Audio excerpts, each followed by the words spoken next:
1 year మేము గెలిచి current ఏ రకంగా పోతుంది, ప్రజలకు ఏ రకంగా న్యాయం జరుగుతుంది అనేది ఉదాహరణ ఇదే. బస్తీ దవాఖానా వల్ల హైదరాబాద్ నగరంలో ఉన్నటువంటి ప్రజలకు చాలా ఇబ్బంది పడుతూ ఉన్నారని చెప్పి అప్పుడున్నటువంటి ముఖ్యమంత్రి కేసీఆర్ నాయకత్వంలో డివిజన్కి 2 బస్తీ దవాఖానాలు ఏర్పాటు చేశాం. నేను ఇవాళ నా కుక్కట్పల్లి కాన్స్టిట్యూన్సీలో ఉన్నటువంటి అన్ని డివిజన్లలో చాలామంది పబ్లిక్ వచ్చి నాకు చెప్పడం వల్ల గోళీలు దొరికిస్తలేరు సార్ అని చెప్పడం వల్ల సరే చూద్దామని చెప్పి ఇలా మార్నింగ్ అన్ని డివిజన్లో మా కార్పొరేటర్లో నేను అన్ని డివిజన్లో కూడా తిరిగితే ఒక్క హాస్పిటల్లో ఒక్క గోళీ లేదు, బీపీ గోళీ లేదు, షుగర్ గోళీ లేదు, చెకప్ చేసేట డాక్టర్లు చక్కగా లేరు. ఎన్ని ఇబ్బందులు పడుతూ ఉన్నారంటే అంత ఇబ్బంది పడుతూ ఉన్నారు. నేను అడిగాను డాక్టర్లను, ఎన్ని రోజుల నుంచి డాక్టర్ వస్తలేవు గోళీలు అంటే 8-9 నెలల నుంచి వస్తలేవు సార్, చాలా ఇబ్బంది పడుతూ ఉన్నాం. మేము దాతలను చూసి మీరు గోళీలు కొని మన చెప్పే పరిస్థితి తీసుకొచ్చారు. అంటే 1 ఇయర్లో వీళ్ళు పండుగలు చేసుకుంటూ ఉంటే మరి హైదరాబాద్ నగరంలో ఉన్నటువంటి ఒక బస్తీ దవాఖానలే పనిచేయలేనటువంటి హెల్త్ మినిస్టర్ మరి ఎక్కడ తిరుగుతుండో, వీళ్ళకి ఒక కొత్త షోక్ అయిపోయింది అబ్బా, పోలీస్ చూపులు వేసుకొని తిరుగుడు తప్ప ప్రజలకు న్యాయం చేసే ఆలోచన ఇక్కడ ఉన్నటువంటి హెల్త్ మినిస్టర్కి లేదు. ఒక్కసారి హెల్త్ మినిస్టర్ గారికి నేను డిమాండ్ చేస్తూ ఉన్నాను, ఒక్కసారి మీరు ఏదైనా ఒక బస్తీ దవాఖానకి వెళ్ళమనండి. ఆ బస్తీ దవాఖానలో కనీసం గోళీలు ఉన్నాయా? ఆ రోజున బస్తీ దవాఖానా ద్వారా గోళీలు ఏ గోళీగా అంటే ఆ గోళీ ఇచ్చాం. డాక్టర్లు చెప్తా ఉన్నారు అప్పుడు గతంలో ప్రభుత్వంలో ఉన్నప్పుడు అన్ని రకాలుగా ఇచ్చారు, ఇప్పుడు చూస్తే వస్తలేవు. మాకు వచ్చే జీతంలో తెచ్చుకోమని చెప్తున్నారు కొంతమంది దాదాలను దూరమని చెప్తా ఉన్నారు. ఈ రకంగా ఇబ్బంది పడుతున్నాం మేమని చెప్పి కొంతమంది డాక్టర్లు బంద్ చేసే పరిస్థితికి వచ్చారు.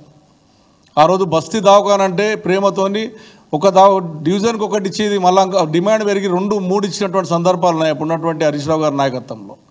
ఇప్పుడు హైదరాబాద్ నగరంలో ఎక్కడ కూడా లేవు. నేను హెల్త్ మీద డిమాండ్ చేస్తూ ఉన్నాను, ఈ పండుగలు పబ్బాలు మీరు చేసింది హైదరాబాద్కి ఏం రూపాయి లేదు. మేము చేసిన బ్రిడ్జ్ల కింద కలర్లు వేసి మేము చేసామని చెప్పుకొని తిరుగుతూ ఉన్నారు. మేము చేసిన ఎస్టీపీలను మేము అన్ని చేసినటువంటి 3,800 కోట్ల రూపాయలు పెట్టిన ఎస్టీపీలను మేము చేసామని చెప్తా ఉన్నారు. ఇది ఒక ఆశ్చర్యకరంగా జరుగుతూ ఉంది. ప్రజలు మోసం చేసే ప్రయత్నం చేస్తూ ఉన్నారు. నేను ప్రభుత్వాన్ని డిమాండ్ చేస్తూ ఉన్నాను, మీరు ఎట్టి పరిస్థితుల్లో బస్తీ దవాఖానాలను పట్టించుకోండి, ప్రజలను ఆదుకోండి, ప్రజలకున్న కష్టాలు తీర్చండి.